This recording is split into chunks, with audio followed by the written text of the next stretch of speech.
Bonjour, je vous retrouve pour un nouveau tuto sur Lightroom et nous allons aborder ce coup-ci les corrections de l'objectif dans le module développement. Donc on va partir d'une très belle photo de la cathédrale de Reims.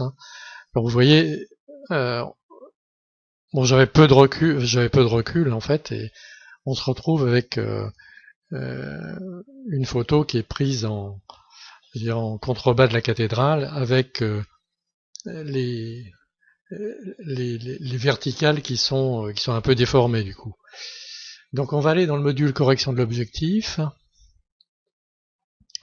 Il y a une première partie qui s'appelle basique, où on peut activer le profil de correction automatique. Alors le profil de correction automatique, on va aller voir sur profil. C'est en fait le profil de l'appareil photo. Donc si je clique, euh, euh, Lightroom reconnaît automatiquement mon appareil photo et l'objectif qui a permis de prendre cette photo et va faire un premier niveau de correction. Alors vous voyez, je clique, je déclique, tac, voilà. Bon, c'est pas mal, mais ça mérite d'aller un peu plus loin. Alors maintenant, si je reviens dans Basic, j'ai un outil qui s'appelle l'outil Upright et qui va nous permettre de faire les corrections très rapidement. Alors, on va passer les différentes possibilités de ce menu Upright. Donc, il y a la correction automatique. Je clique sur Auto.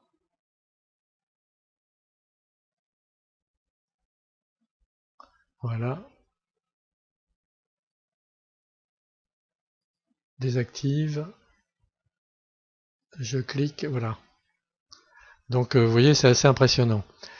Dessous, vous avez la possibilité de corriger indépendamment le niveau, donc les perspectives horizontales. Hein. Bon, c'est le type de déformation qu'on a sur un grand angle quand on prend un paysage, par exemple.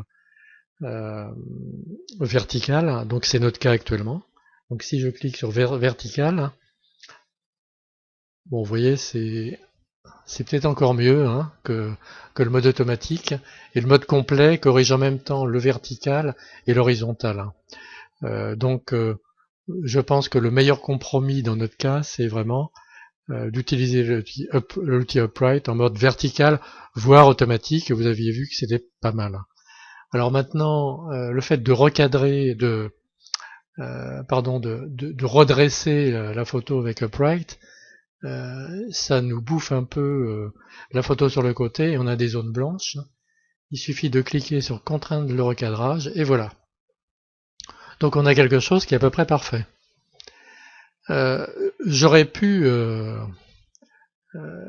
faire les corrections de profil en mode manuel. Alors si on va dans la partie manuelle, vous voyez sur vertical, on est en mode manuel, quand on va sur les différents curseurs, on a un damier qui apparaît pour permettre de mieux se repérer. Vous voyez, donc on peut utiliser également cet outil, aussi bien pour les corrections verticales, horizontales, rotation, bon ça, rotation c'est pas ça, hein.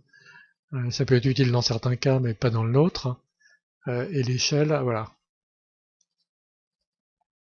Donc dans notre cas, le mode manuel n'a pas grand intérêt, vous voyez que l'outil Upright est vraiment très performant pour ce genre de correction.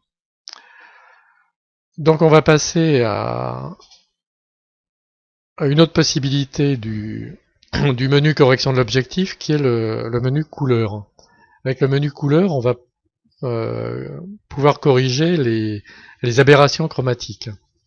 Alors c'est pas évident a priori, bon, moi j'ai bien regardé cette photo et j'ai vu qu'il y avait des aberrations chromatiques au niveau de la tour. Donc on va agrandir, vous voyez, là on a des aberrations chromatiques qui apparaissent en vert et en rouge. Si j'utilise la suppression automatique de l'aberration chromatique, on va le faire. Vous voyez, je clique. C'est pas mal, hein, donc ça enlève quasiment instantanément les. Alors là, on voit encore, hein, il y a encore un peu de rouge, un peu de vert. Donc on va essayer de voir si on peut si on peut améliorer les choses en utilisant les outils qui sont dessous. Donc il y a deux palettes, une palette pour les violets et une palette pour les verts. Donc là on a en même temps un peu de vert et vous voyez un peu de violet ici, de rouge-violet ici. Donc on va commencer par le rouge-violet, on va voir ce qu'on peut faire exactement. Alors en fait, ça c'est le niveau de la correction. Vous voyez, quand on pousse le curseur vers la droite, ça a tendance à... C'est assez efficace quand même.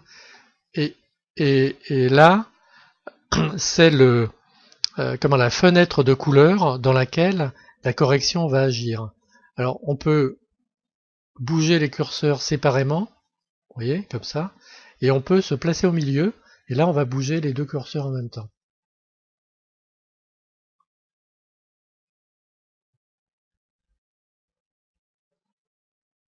Voilà, c'est pas mal, hein. C'est pas mal, hein. La conjonction de le bon positionnement de la couleur et cette valeur du curseur permettent quasiment d'éliminer la distorsion chromatique violette. On va maintenant passer au vert, donc c'est le même principe, hein. Donc là, je vais un peu élargir. Et voilà.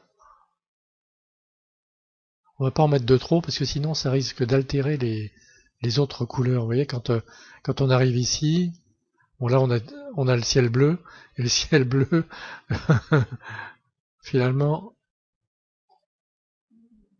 devient gris, hein, donc faut pas aller trop loin, hein. Voilà. Voilà. Alors là c'est pas mal, hein.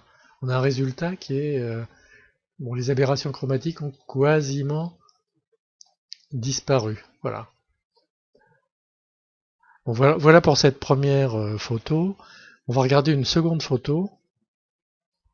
Voilà, et on va agrandir. Donc là, bon, je dirais c'est la même chose, hein. On voit que on a autour des fenêtres cette teinte verte et rouge qui apparaissent.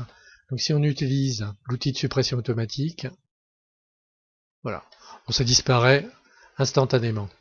Donc là c'est pas mal, on n'a même pas besoin d'utiliser les, les deux palettes violettes et vertes, ça disparaît avec l'outil de suppression automatique. Donc voilà, je termine là.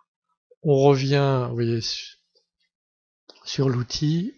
On sait pas mal d'activer en général le profil de correction standard de l'appareil photo et la suppression de l'aberration chromatique. Je vais m'arrêter là et puis je vous dis à bientôt.